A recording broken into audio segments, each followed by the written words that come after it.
प्रयागराज में अतीक अहमद के छोटे बेटे अबान को सुपुर्दे खाक कर दिया गया। अतीक के दोनों बेटों अली और उमर अपने छोटे भाई अबान के अंतिम संस्कार में शामिल हुए। अतीक के दोनों बेटों को कड़ी सुरक्षा के बीच जेल से प्रयागराज के कसारी मसारी कब्रिस्तान लाया गया। इस दौरान कसारी मसारी कब्रिस्तान में भारी भीड़ पहुंची। कब्रिस्तान में भीड़ को देखते हुए भारी तादाद में पुलिस फोर्स को तैनात किया गया। अतीक अहमद के सबसे छोटे अबान की सड़क हादसे में मौत हो गई थी। उसकी कार डिवाइडर से टकरा गई थी। इलाहाबाद हाई कोर्ट से विशेष अनुमति मिलने के बाद पुलिस की भारी सुरक्षा में अतीक के दोनों बेटों को जेल से प्रयागराज लाया गया।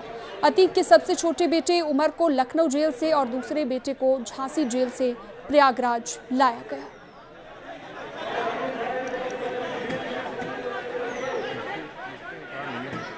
तो अतीक अहमद के छोटे बेटे के शव को दफनाया गया। अबान को किया गया सुपुर्दे खाक। दो तस्वीरें आप देख रहे हैं प्रयागराज की खबर, जहां पर अतीक के दोनों बेटे शामिल हुए हैं जनाजे में और कड़ी सुरक्षा के बीच उन्हें प्रयागराज लाया गया। अली और उमर दोनों भाई शामिल हुए। अतीक अहमद के छोटे बेटे के शव को दफनाया गया, सुपुर्दे खाक किया गया।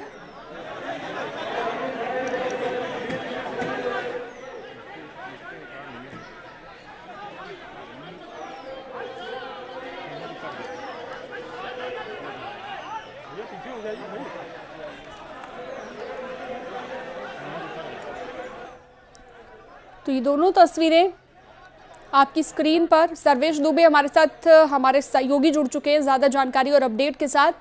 सर्वेश, अबान को सुपुर्दे खाक किया गया, दोनों बेटे अतीक के इसमें शामिल हुए हैं। तस्वीरें भी हम अपने दर्शकों को दिखा रहे हैं। जी निश्चित तौर पर आज का जो दिन था काफी अहम था। माफिया अतीक अहमद के 5वें और सबसे छोटे बेटे की मौत 6 अगस्त को प्रयागराज से झांसी जाते समय एक सड़क दुर्घटना में हुई थी। और आज जब अतीक अहमद के दोनों बेटे मोहम्मद उमर और अली जो कि लखनऊ और झांसी जेल में बंद हैं, दोनों जब प्रयागराज पहुंचे हैं तो उसके बाद अंतिम संस्कार किया गया है। कसारी मसारी कब्रिस्तान में अबान को सुपुर्दे खाक किया गया है।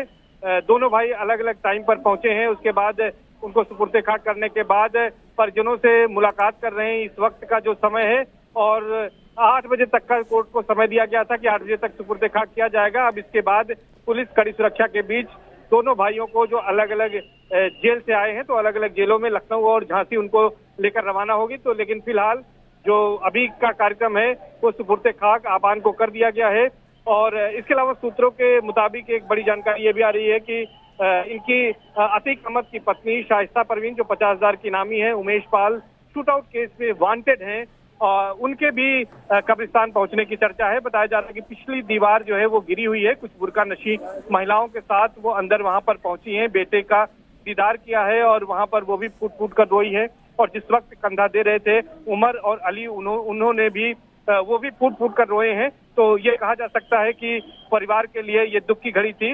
और आज जो है चर्चा ये भी है कि शाइस्ता परवीन भी वहां पर आई थी, क्योंकि कब्र के पास ज्यादातर लोग परिवार के रिश्तेदार लोग थे। पुलिस उससे दूर खड़ी थी और शायद किसी ने जो है जानने की भी कोशिश नहीं की। और इसीलिए ये दावा किया जा रहा है सूत्रों की ओर से कि वहां पर शाइस्ता परवीन भी बुर्का नशी महिलाओं के साथ आई थी और वो वहां पर बेटे के जनाजे को देखने के बाद वापस लौट गई। जी ठीक है, बहुत शुक्रिया विस्तार से जानकारी देने के लिए आपका सर्वेश दुबे।